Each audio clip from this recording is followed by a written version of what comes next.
is Sunday, September 13th, and this is your tropical update. Let's dive right in with Tropical Storm Sally, which is barreling towards the Gulf Coast, particularly the New Orleans area, which you're going to see in just a second here as I pull up the track. The storm currently has 60 mile per hour sustained winds and is moving to the west-northwest at 9 miles per hour. There's the center, there's the tropical storm force wind field wrapping around it, and there's where the storm is expected to go. Currently, hurricane warnings are in effect for much of southeastern Louisiana and southern Mississippi, with tropical storm warnings in effect surrounding those hurricane warnings pretty far out to the east and also to the west.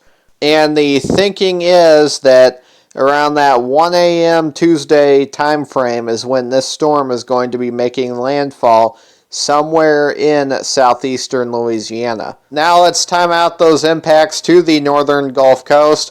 Monday morning we start out with some gusty winds already, and then as the day progresses those winds get stronger, especially in the New Orleans area. By 5 p.m. Monday we have tropical storm conditions in New Orleans, and by 1 a.m. Tuesday we have hurricane conditions. Not only could certain areas in Louisiana expect to see 80 mile per hour plus winds from Sally, but they could also see in certain areas up to 2 feet of rainfall as the storm stalls over the area on Tuesday. And get this, we could also see up to 11 feet of storm surge. Storm surge, for those of you who don't know, is the rise in the sea level above what you would normally have. So if your house normally sits at 6 feet above sea level, and this 11 feet of storm surge comes in, your house is now 5 feet underwater. This is a very dangerous storm, especially if you're down at the immediate coast. This is pretty much your last day to prepare, so if you need to make any last minute preparations, do so this evening. You're not going to have a whole lot of time tomorrow before those stronger winds get in there. Most of the New Orleans metro area will lose power over the next 24 hours, and some areas of New Orleans may be uninhabitable due to the intense storm surge forecasted, especially knowing how low-lying New Orleans is. This storm is expected to obtain maximum sustained winds of 90 miles per hour upon making landfall in southeastern Louisiana. Wind gusts in certain areas could top 100 miles per hour. Winds of this magnitude make mobile homes completely unsafe. Fallen trees are definitely a possibility, are likely across the area.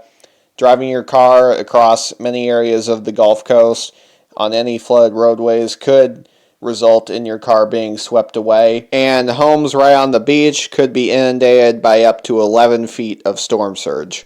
We now take a look at another very dangerous storm in the Atlantic, Hurricane Paulette. Paulette's outer bands are now beginning to affect Bermuda, and tropical storm conditions are starting to brush the islands.